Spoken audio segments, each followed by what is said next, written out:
Hi everyone, this is Aaron for Zollotech, and we're going to unbox the Samsung Galaxy Tab 7.7. This is the Verizon version. That means it has LTE built in for high-speed data, so let's go ahead and take a look at it.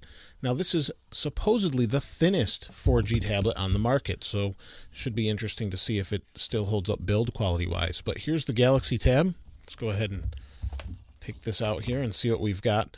Now this is the tablet itself. Let's see what's in the box and then we'll get on from there. So we have some paperwork, typical start here, information, things like that.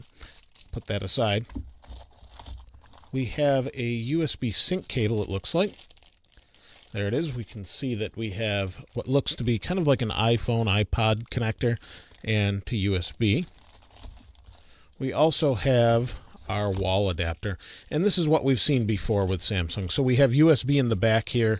It plugs into your wall. They give you this little adapter, plugs into your wall, and it's pretty much what you expect.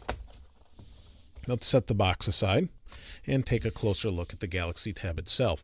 Now, like I said, this is a 4G Galaxy Tab, and it's telling you to insert the 4G SIM card, which I do have. There's micro SD on the side, 4G SIM card here.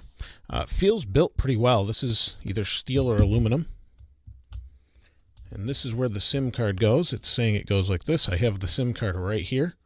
Let's go ahead and place this in. So there's the SIM card. So on the front, you can see here's the Galaxy Tab itself. We have an SD slot, which supports up to a 32 gig SD card. We have the micro SIM card there. On the top, we have a headphone jack, a microphone. On the side, we have our sleep-wake power button, volume rocker. Interestingly, we have an IR sensor, or not a sensor, a remote or blaster, and that'll allow you to use this as a remote for your television. On the bottom, we have some speakers and the dock connector charge port. Let's go ahead and peel the cover off here.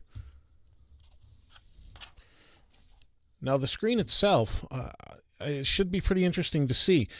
We have the Retina display from Apple, but in this case we have a 720p screen, so that should be pretty nice. This is a really nice screen that's 1280 by 800, so it should be pretty good looking, and it's an AMOLED screen. So let's go ahead and turn it on.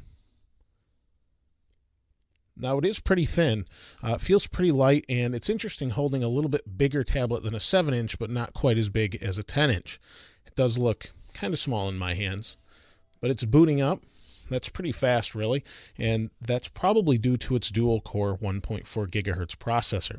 It also has a gig of RAM and 16 gigs of internal memory. It has a 5100 milliamp hour battery, which is good for about 12.5 hours in LTE or 250 hours standby.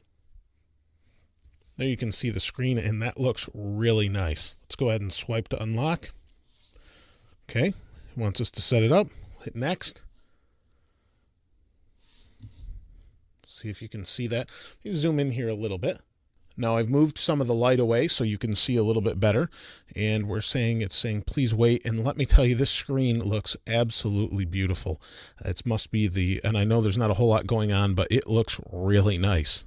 I haven't seen an AMOLED screen of this size, I don't think, before, and it looks really, really nice. The colors are very vibrant. So let me go ahead and adjust the light a little bit, and we'll wait for this to activate, and we'll be right back. Now the screen is really reflective. I've adjusted the light here so you can see this a little bit better. Let me swipe to unlock, and it says, congratulations, your tablet is now active. Let's proceed with the startup, and we'll go to next. And that's a little bit interesting. Let's see what we've got here. A little bit smaller. There's haptic feedback. Let me go ahead and set this up. So now we're signing in. We'll wait for it to access my Google account. It says keep this device backed up. I don't really want to do that. I just want to get into using it. Account setup complete. And we can set these up later.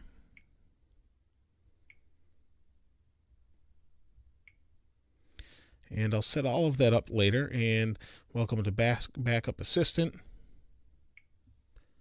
That's fine. It's checking account.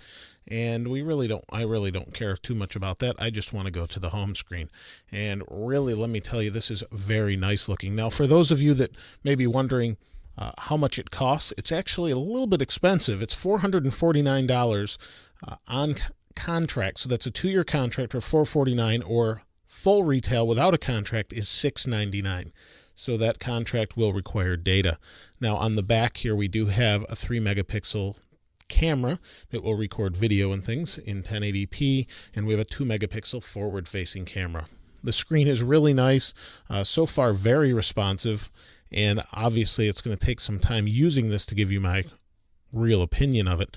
But overall, it's interesting the way it looks. It's a little bit bigger than the original Galaxy Tab, but a little bit smaller than an iPad or the 10.1 Galaxy Tab. So I like it overall. It feels very durable, feels built really well, not quite as flimsy as some of the others I've seen from Samsung, such as the 10.1, but this feels really nice. I'll use it for some time, and then we'll do some demonstrations with it and some reviews. If you have any questions or comments regarding this particular device, please go ahead and comment below, and if you haven't subscribed to this channel, please go ahead and subscribe. I always appreciate that. As always, thanks for watching. This is Aaron. I'll see you next time.